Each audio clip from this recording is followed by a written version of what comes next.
نحمده ونصلي على رسوله الكريم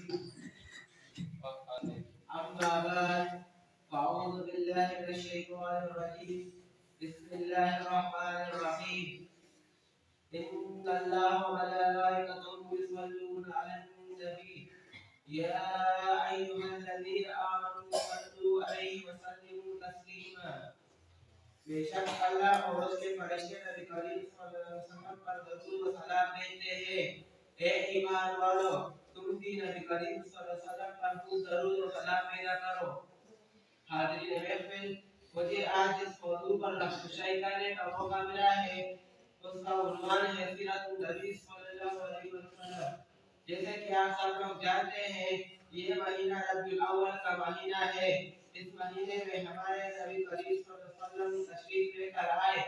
हाज़िरीन महफिल, मेरे जैसा कम इल्म और कम फहम तालिब इल्म वाला उस अलीम हस्ती की शान के बारे में क्या गुफ्तगू कर सकता है जिसकी अज़मत खालिक़ कायनात की ज़बान कुदरत से यूं अदा हुई, वरफ़अना लका ज़िक्रक।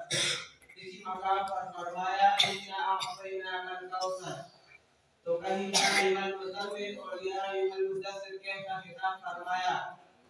हाज़िरीन मोहतरम, अल्लाह के नबी हज़रत मोहम्मद सल्लल्लाहु अलैहि वसल्लम ने जुल्म की बजाय अदल की तालीम दी, जाहिल को इल्म की हिदायत दी, मज़लूम को जुल्म से निजात दी, अज़मनाक को रहमदिल बना दिया, दुनिया के दीवानों को अल्लाह का सौदाई बना दिया, शराबे मुख्तार को किरदार का वाली बना दिया, हज़ार को हक जिंदगी बना दिया और इस्लाम को इस्लाम का आली बना दिया।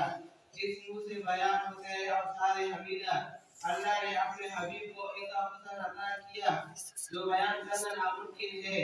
चेहरे अकस ऐसा कि नूर चमचम कर बरसता था, जो एक बार चेहरे मुबारक को देखता हर एक उनकी जानिब खींचा चला जाता। सरकार मोहम्मद सल्लल्लाहु अलैहि वसल्लम इखलाक वाला का मरकज थे, जो शान महशर शफाअत और रहमत का मीनार थे। बशर लिखना भी चाहे तो लिख ना पाए, बशर लिखना भी चाहे तो लिख ना पाए, है इतनी खूबियां खैरुल बशर में। शुक्रिया।